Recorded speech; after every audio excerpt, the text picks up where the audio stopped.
what advice would you give our average investors in the audience about how to make sure they get what they need and want from their advisor? I think as advisors, we really have to understand the need for women for education. There is some catch-up to be played between women and men. And it has to do with our cultural heritage and who's been in the workplace, and just women haven't been in the marketplace for as long as men, and so they're just not as familiar. We have to educate women. So you're having really delicate conversations about people's hopes and dreams and fears, and that's not easy to go that deep immediately.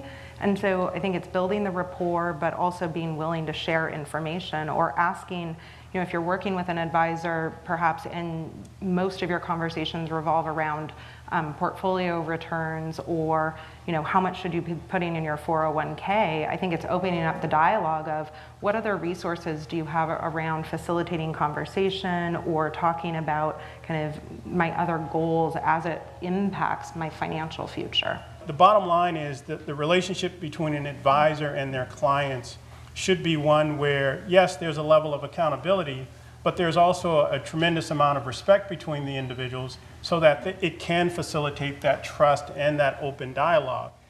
The more a person holds back, the less effective that advisor is going to be in helping them with respect to their life plan. Because let's face it, anything that's involving money, money is just a tool ultimately. It's really, how are you using it to live your best self, to achieve your best results? And if the advisor is unaware of what those goals are, or what you're trying to do, or even the relationship that you're having with your significant other, and sometimes those relationships are difficult, then it's going to be very difficult for that advisor to be effective in advising you.